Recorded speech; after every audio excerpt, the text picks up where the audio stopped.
This is the lecture from Math 60, Section 3.2 on graphing equations.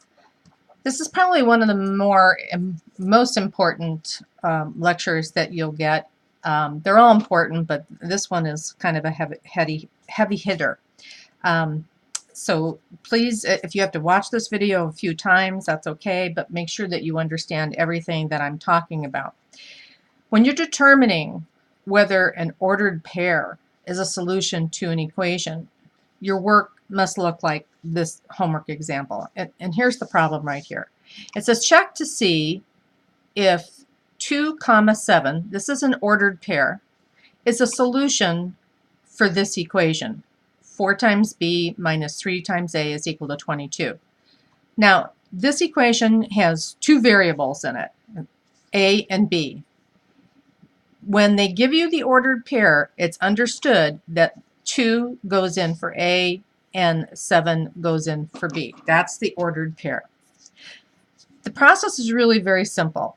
You're going to copy down the equation, and then you're going to do pure clean substitution of these values into the variables without any math.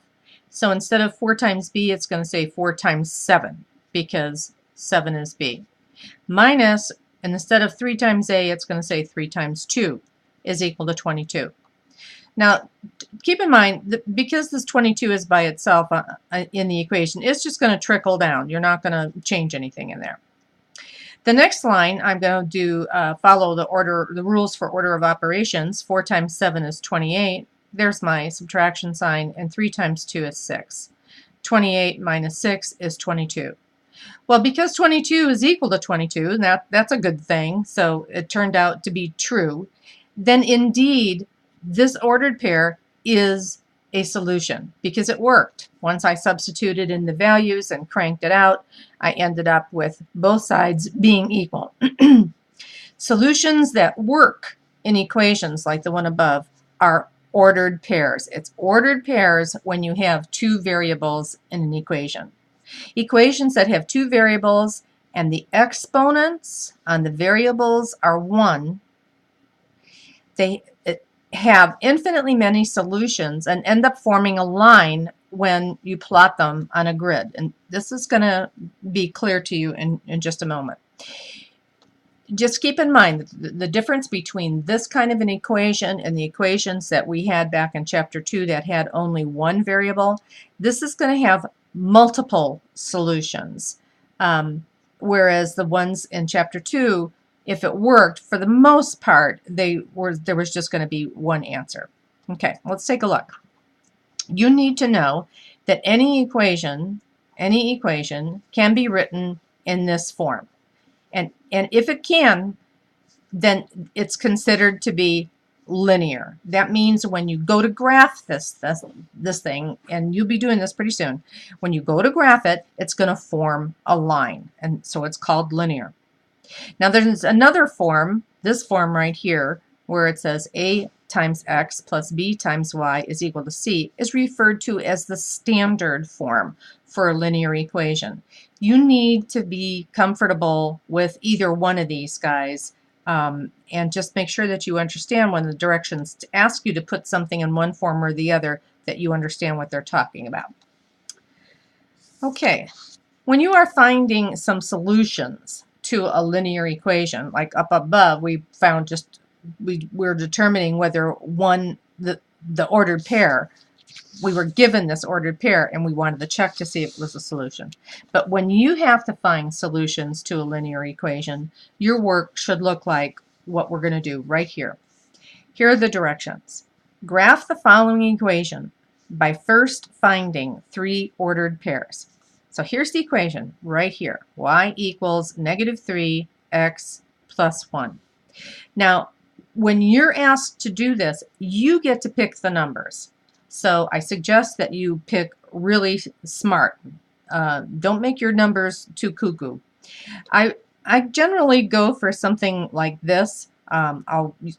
0 is a real great number to use, and so is 1. And because I want to see what's happening on the other side of 0, lots of times I'll put in a -1. So these were my choices right here. I'm going to put that in for x, and I'm going to crank out the y and get an ordered pair. So here's how it works. You start with a number, -1.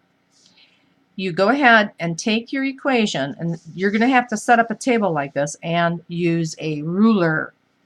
So you're going to set up a table, and it's going to say y is equal to, and instead of -3 times x, I'm putting in a -1, and then +1. And then I'm going to solve it. Y equals -3 times -1 is a +3, and then there's the 1. Y equals 4. I could squeeze in one more line if I wanted to, and that would probably be really nice, but y is equal to 4, and I put my answer right here. I could squeeze it in here and say y equals 4, but I definitely want to put the answer here. I now have created an ordered pair, -1, 4, that will work, assuming I didn't make any mistakes, in this equation. Now I'm going to pick my next number. I picked 0. Nice number. So again, I'm going to substitute. So it says y equals -3 times 0 plus 1. This is 0 plus 1, so y is equal to 1, and I put the answer here, and my ordered pair is now 0, 1. And finally, the last one, I substituted 1 in for x, so it's going to say y is equal to -3 times 1 plus 1. -3 times 1 is -3.